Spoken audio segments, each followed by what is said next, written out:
Amnesia: A Machine for Pigs is a first-person horror adventure developed by the Chinese Room. Atmosphere. A Machine for Pigs is set in the Victorian era, and its music and surroundings reflect that. Everything is ornate and grand in its appearance, but there's an off-kilter, ominous feel to it. It's unsettling. However, descending into the machine where the darkness and isolation take over, there's an intimidating feeling as the pistons and machinery roar, that you're trapped inside a living metal thing that could crush you in an instant. The overwhelming feeling that you're tampering with things you don't understand is only increased as the machine goes on, deeper and deeper. Dread and decay fill the air as you descend, and you stumble about this mechanical god's innards to see what its cogwheels are greased by. In the later chapters, as you oversee its undoing, the constant fear that you're sealing your own doom looms over you. A Machine for Pigs has a unique fear in the way that it's presented, forcing you to push on through its darkened tunnels as the earth shakes around you and steam hisses in the distance, that you don't belong there and you should leave it well alone. That's one Harry Mason. He's here! Scares. The machine itself is the most terrifying thing in the game. Its whirring and roaring, shaking and ear-piercing screeches are the most frightening thing you'll encounter. Whilst the pigmen may be the more recognisable antagonists, they're ultimately not as frightening as the machine itself. The pigmen may chase you along to the next section, but respawning in a cage of 3 rooms array doesn't really seem to count as death if you're caught, and generally they're really easy to outrun and outmaneuver. On your first playthrough, exploring the machine is a daunting and nerve-wracking experience. However, if you play it again, you'll notice how impotent the threat of the machine actually is. You're never really in danger, and it's more of a sightseeing tour through a spooky environment. After the 3rd time playing the game, the horror for me has been reduced to nothing. It's hard to give it a point when the threat isn't really there to begin with.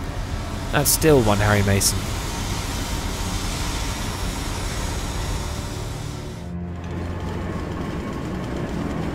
Sound design.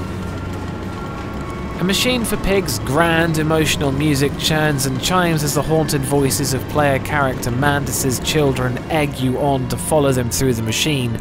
On the phone, the engineer calls you with sharp, tinny voice, telling you what you need to do.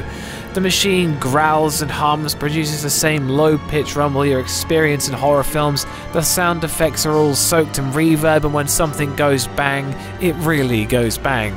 However, the biggest failing is the sound design itself. Things go well over the limit into the deafening range, and then on the contrary, sound randomly cuts altogether. The directional sound effects are all over the place, at least on the PlayStation 4 version. Wearing headphones was not a fun experience. It's a shame not to give it the point when it easily has some of my favourite music in any horror game. That's still one Harry Mason.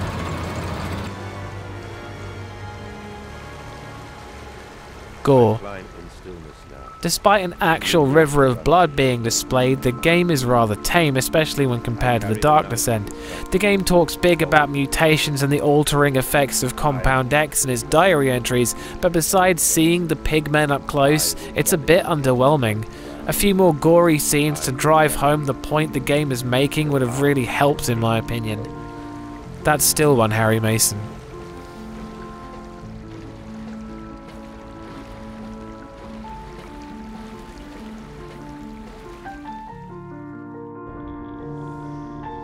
Story. Famed industrialist Oswald Mandus awakes after months of long feverish dreams to find his children missing and begins searching for them.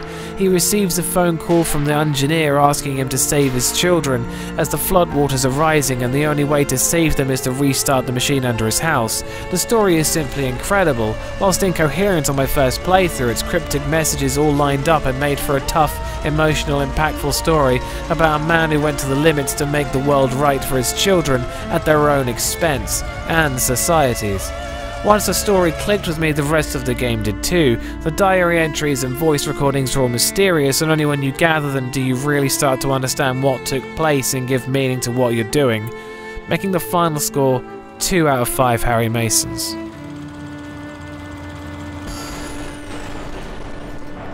Whilst Amnesia: A Machine for Pigs isn't the best horror experience, its scares are limited and its gameplay is lacking, the story and atmosphere shine through to make this game one you'll have to experience.